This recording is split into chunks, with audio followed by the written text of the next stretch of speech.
quitting an addiction is not a binary decision. Quitting an addiction involves 100 steps. The first thing you gotta do is change your life. Addiction is environment plus you. So overcoming an addiction is not about being strong. It's about, so there's a lot of thinking, which I would call the addict's brain. And I'm just gonna highlight some of these. There's a lot of them.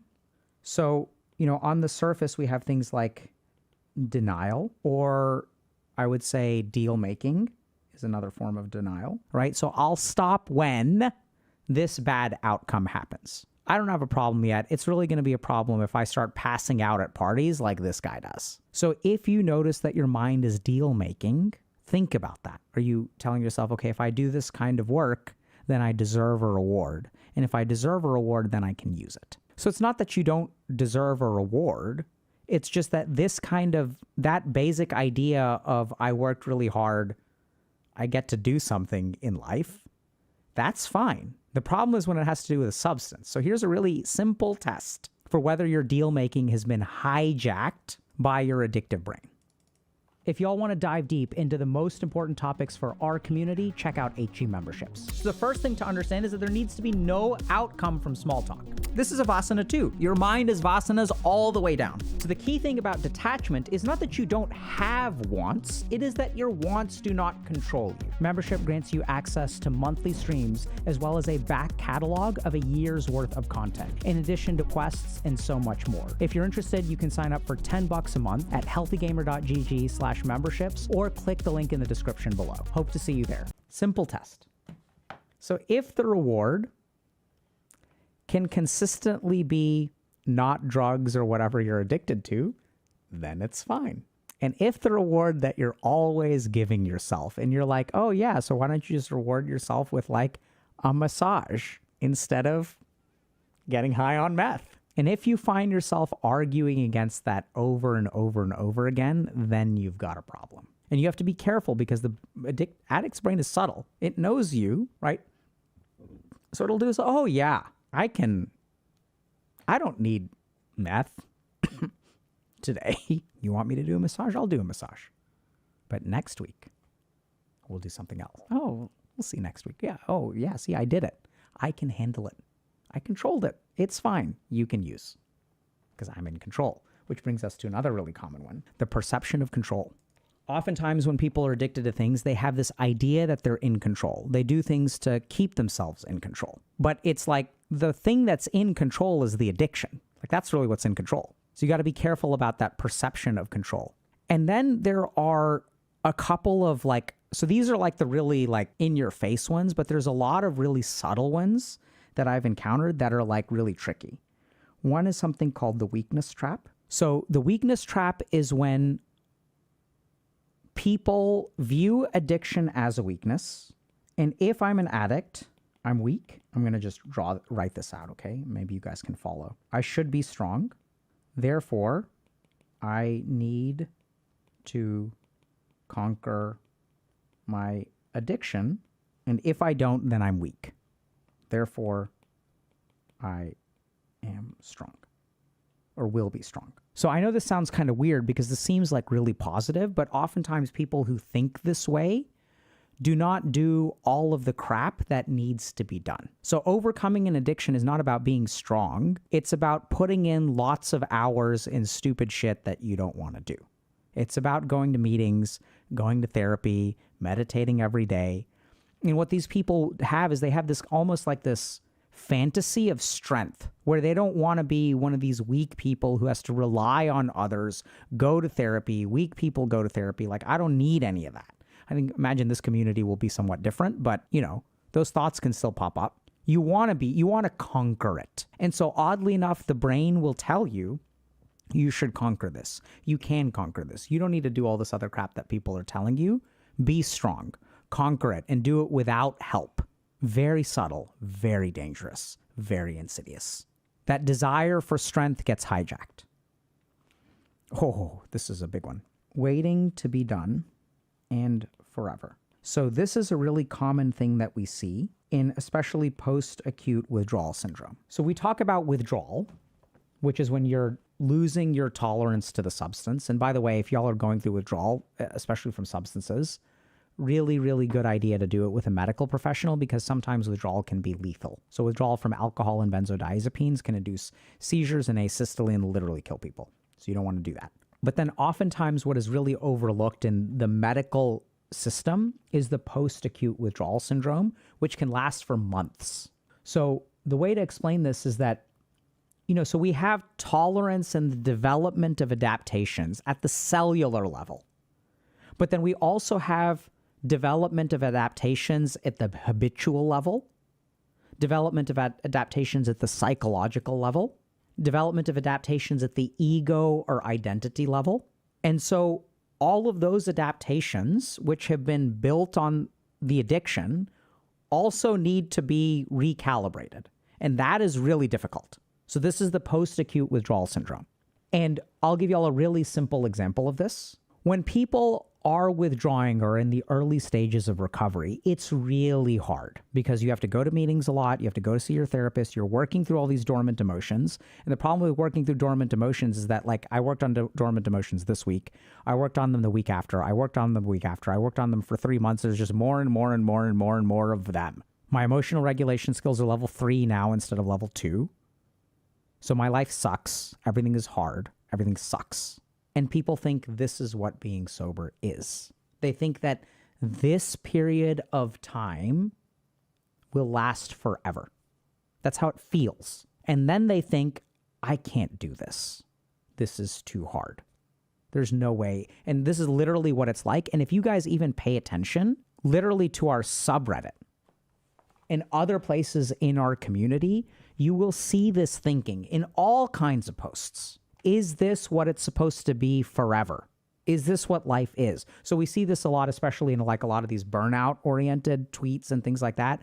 Is life supposed to be going to work 9 to 5, coming home, doing laundry, doing meal prep, eating, working out, having 30 minutes of recreation time and going to bed? Is that what is the next 40 years of my life like this? No, that's not how it works. Things are hard right now until you adapt, until you build habits, until you sort of get everything sorted out. This is the hardest period, but it doesn't stay like this. So there's a sense of foreverness, which really induces hopelessness because people don't think that they can withstand this forever.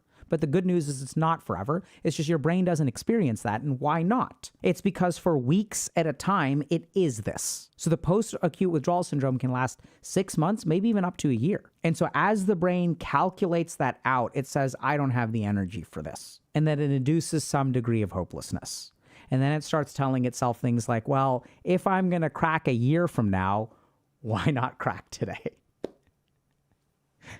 So there are a couple of things that we strongly recommend. So let's go through the rules of recovery. So if you guys want to try to tackle this, here are a couple of things that y'all should really focus on. The first thing you got to do is change your life. Now, you may say, but Dr. K, that sounds like a lot. And that's just step 1? Absolutely, man. Because remember that your addiction is a product of your environment. Okay? So what's the pitfall? The pitfall is, first of all, people want the same life without the addiction. That's not usually possible. But the good news is that the new life is almost always, and I can't think of a single case. Let me think. I know I've heard this before, but nothing is coming to mind, is almost always better. But it's hard to get there. So this means changing your environment, changing your friends, also means changing your cognitive patterns, right? All this has to change. Changing the way that you deal with emotions. And so it's weird because I work with a lot of people who will say, like, addiction was the best thing that ever happened to me. And people are like, how on earth, like, what do you mean? And what a lot of people will say is, like, if it wasn't for the addiction, it becomes a wake-up call. Right? It certainly was for me. Like, I started down this journey because my addiction to video games really screwed up my life. And I really had to change it. I was like in a fraternity, going to parties, eating fried rice by the pound, playing video games every day, hanging out with other friends who were pretty degenerate. And over time, like, I had to change all those aspects of my life. But that's not a bad thing. Is it hard? Sure. You get better at it. It goes slowly, but it's good. You should want that. Rule 2. Complete honesty. And by the way, I didn't come up with these. These are things that I've learned. Beautiful wisdom. So there's a great saying in addiction recovery, which is, you are as sick as your secrets. Love this. So true. Really important for things like trauma healing as well, because that's usually a secret. So we talk about this some in like Dr. K's guide. We talk about satya and truthfulness, and there's YouTube videos and stuff. So addiction fundamentally requires lying. I've never seen an honest addict. I think. Can't think of one. Maybe I have. So usually on the surface, you lie to other people. You don't quite tell your family how much you're spending on crypto. When people ask you, what'd you do today? You don't say, I watched pornography for an hour and a half, right? And when people ask you, oh, like, how much did you have to drink? You downplay it. I had a couple of drinks, maybe a few. So as long as you lie, addiction has fertile soil to grow. And then the next thing is that, like, if you lie to other people, the only way you can sustainably do that is by lying to yourself, right? So then you do little things, like you stop paying attention. Intentionally stop paying attention to how many drinks you have. The easiest way to not get caught in a lie is to be in denial. So lying becomes a huge part of it. So usually then the question becomes, how do you become honest? How can you learn honesty? I love the concept of something called a recovery circle. So a recovery circle starts really small, and it is a group of people that you can be completely honest with. So oftentimes when I'm working with my patients, their recovery circle is me, and that's where it starts. And then over time, you expand your recovery circle. You learn how to be honest. You're honest with one person. It feels good to have one person in your life that you don't have to lie to. Feels relieving. It's so scary, but it feels amazing. And, we say here in chat, I feel personally attacked. What does that mean? When y'all feel personally attacked, you feel seen, right? I see what you are, and that's good. It feels good. It hurts. It's scary, but it feels good. And this is where peer support, I think, is really phenomenal. We have things like Alcoholics Anonymous, where it's like everyone else is an alcoholic. So like, I can be honest, and they know, they understand what it's like. And then usually this expands outward, right? So you start with like one person, you start with maybe a sponsor. You can go to meetings and you don't start sharing, but then you tell one person and you open up to them, and then eventually you start sharing, and then you start telling some people who are close to you. And then eventually your recovery circle can be the whole world. You can go into your job and you can say, you guys want to go to happy hour? Totally fine. I'm fine with just seltzer. I've been in recovery for 15 years. And like, that's cool. Like, I don't think the only people who get upset by other people in recovery are people who have addictions and feel bad about not being in recovery subconsciously. Rule number 3 is ask for help. So what are the things that get in the way of this? Shame, this whole weakness trap, right? So this is not a process that I mean, even though there's some evidence that shows that people kind of do it on their own, we just don't know, right? Because we don't measure them because they did it on their own. But even on their own may have been with help. We don't know, right? They may have confided in a friend, who knows? But I just can't tell you how much easier it is with help. And a lot of people think, oh, if I ask for help, I'm weak, or like I won't be able to do it on my own, or am I just becoming dependent on this person? No, you're not. How can I say that? Well, let's just think about it for a little bit, right? So when I'm at the gym and I'm on my last rep and I have a spotter help me a little bit, am I becoming dependent on the spotter? No. The spotter helping me a little bit means that my muscles are at maximal contraction. I finish the rep and they're actually going to grow more. The alternative of not using the spotter is that I don't do the rep at all and then my muscles will grow less. Using help accelerates your growth, doesn't impede it. Now, there are some situations where you can sort of get dependent on help, but that is almost never the case, because usually the institutions that are good at helping people recognize that.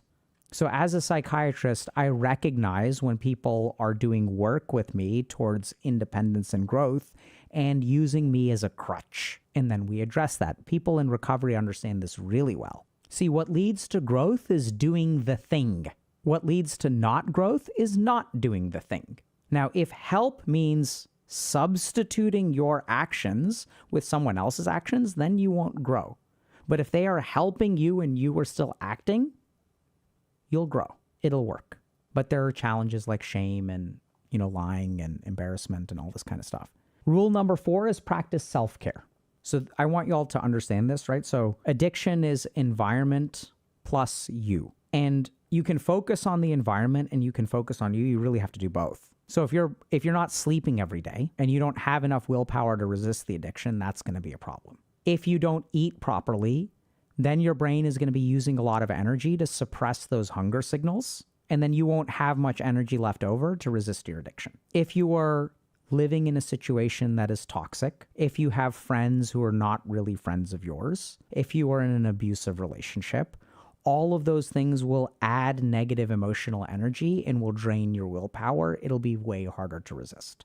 So you must take care of yourself. Addiction is very hard to beat in general. So you might as well optimize yourself if you want to increase your chances of success. And so a big part of what I teach is self-care. Go to yoga, go to meditation, do that stuff. Take care of your diet because it's going to be hard enough even without all that stuff. Give yourself every chance of success. Last rule, most important rule is don't bend the rules, right? So the first rule of Fight Club is, and the last rule of addiction recovery is, don't bend the rules. See, the moment that you start bending the rules, the addiction can leak in. I want y'all to think about addiction as a poisonous gas that will fill whatever container you give it. If you have a crack in the wall, it'll slip through it, right? We gave y'all a couple of examples of like, oh, I deserve it. It'll use whatever it can. Oh, you're ashamed of yourself. You're pathetic. You might as well use. You're not worth it. You deserve to destroy your life. You feel weak. You want to be strong. Oh yeah, don't get help. Be strong. You want to be strong? That's great. Let's go with that plan. Just do it all yourself. You don't need to change your life. Oh, it's too hard to change your life. It's too much work to change your life. Oh, you're feeling tired today and you're feeling like you can't do this forever? Thank God, because you can't do it forever. Oh, do you want 40 years of this? No, you don't. Nobody wants 40 years of this. Come back to me, baby. At least with me, every day wasn't bad. If you're going to have a shitty life, you might as well have the upsides by getting high every now and then. Don't bend the rules. And recognize that as long as you stick with that, the thalamus and the nucleus accumbens and the amygdala and the limbic system have nowhere to run. They have nowhere to act. If a rule is a rule and it is impervious, then you become impervious. No means no. I've been sober for a year. I deserve it. No means no. Sure, I deserve it, but I'm not going to do that. And if you focus on not bending the rules, that'll strengthen your frontal lobes. And it helps align your frontal lobes. Since we're somewhat deficient in planning and executing tasks and predicting errors, that's why we need to be stupid about it. Because the other dangerous thing that I oftentimes see is that the worst addictions happen to the smartest people because the addiction turns the brain against you. And so the more powerful the brain is, it's like, if I'm going to cast mind control on an enemy, do I want to use a level 60 enemy or a level 2 enemy? So when addiction casts mind control on you on a level 60 brain, it's going to be way harder to beat. That's why you need sthir, steadiness, resilience, unbending. You can be weak. You don't have to be strong. We're just not going to bend the rules. So I hope this has been helpful. Let's get to Q&A. What questions do y'all have? How did you game later without it becoming addicting again? Great question. So let's understand a couple of things.